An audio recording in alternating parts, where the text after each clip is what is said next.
तो एबे SBI launch कला तार कोटी कोटी ग्राहक मानक पाई नुआ सुविधा।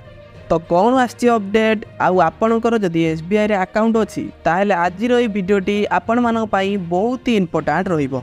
सेथिपाई वीडियोटी को प्रथम शेष जाए संपूर्ण देखंतु। जय जगन्नाथ, मु स्मृति आपनको स्वागत करुछि हमर आ गोटे नुआ आ इनफॉर्मेटिव वीडियो को।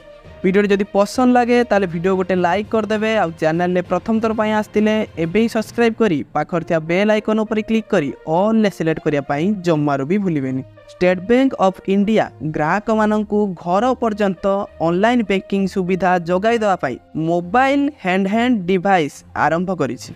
एहा अधीन रे ग्राहक माननकु बैंक प्रदान करुथिबा हालुका उपकरण को विभिन्न बैंक सेवा उपलब्ध होई परिबो।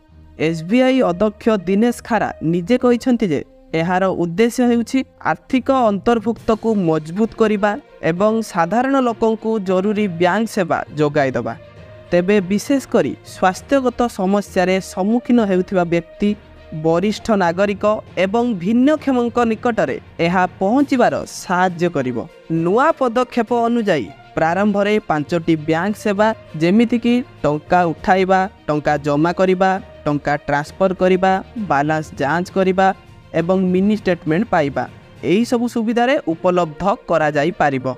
एवं एही सेवा गुड़िक बैंक रो सीएसपी रे होइथिबा मोट कारोबार 75% रु अधिक अटे। एवं खारा एक कथा भी कहिसंति जे सामाजिक सुरक्षा योजना अधीन रे अकाउंट खोलिबा एवं कार्ड आधारित सेवा आरंभ करने को योजना करा जाउछि। एसबीआई अध्यक्ष एहा भी कहिसंति आमर लक्ष्य हेउछि आर्थिक अंतर्भुक्तर आकांक्षा को पूरण करिया पई समाजर समस्त विभाग विशेष करी अण बैंकिंग पई बैंकिंग सुविधा उपलब्ध करिबा। मोबाइल हैंड डिवाइस प्रवर्तन सहित ग्राहक माने सेमानक स्थान रे कारोबार करिबा सहित अभिज्ञता पाइबे बोली से कहिसंति। एही टेक्नोलोजी कोटी कोटी जनता को बैंकिंग सुविधा जोगाई देव बोली से कहिसंति। तो एही परि गोटे अपडेट वर्तमान एसबीआई तरफरु सामना को आसुछि। आगो को आ कोन अपडेट आसुछि मु वीडियो माध्यम रे आपण माननकु जणै देबी। तो सब किछि इन्फॉर्मेशन जानिया पई चैनल को सब्सक्राइब करी आम सह जोड़ी होई रुहंतु।